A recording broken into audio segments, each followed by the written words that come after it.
Serial पति ब्रह्मचारी में आया बड़ा ट्विस्ट। ब्लैकमेल कर रहा है वो हमें। या उसे महंगा चाहिए या उसमें लगे सारे इल्जाम आप वापस ले लीजिए। वापस लौटने के बाद उसने अपनी बेटी को देखना भी जरूरी है समझो। जहां आकाश की वापसी से सूरजैशा परेशान, मिहिका की कस्टडी का मंडराया खतरा। 100 कमीने मरे होंगे तब जाके वो वहां कमीना पैदा हुआ होगा। अपनी बेटी के बदले सौदा कौन करता है?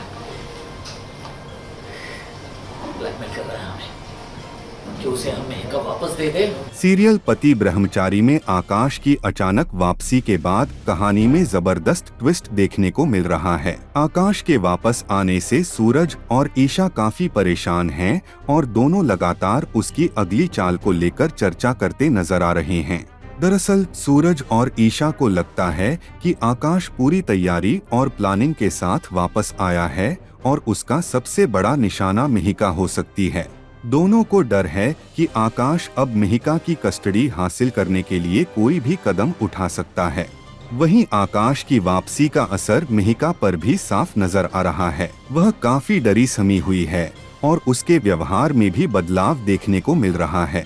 बेटी की इस हालत को देखकर सूरज और ईशा की चिंता और बढ़ जाती है। अगर आपके कारण ने हमसे हमारे मिहिका को दूर किया तो ना मैं कानून की परवाह करूंगा और ना उस कमीने को सदा छोड़ूंगा। नहीं सूरज, मिहिका हमसे दूर नहीं होगी।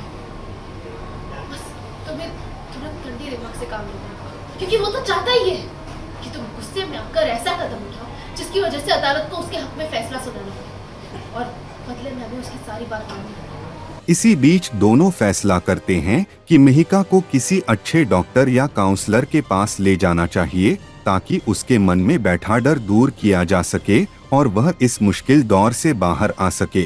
100 कमीने मरे होंगे तब जाके वो एक महा कमीना पैदा हुआ होगा। अरे दुनिया का कौन सा बाप अपनी बेटी के बदले सौदा करता है? ब्लैकमेल कर रहा है वो हमें कि उसे मिहिका वापस चाहिए या बदले में आप उस पर लगे हुए सारे इल्जाम वापस ले लें।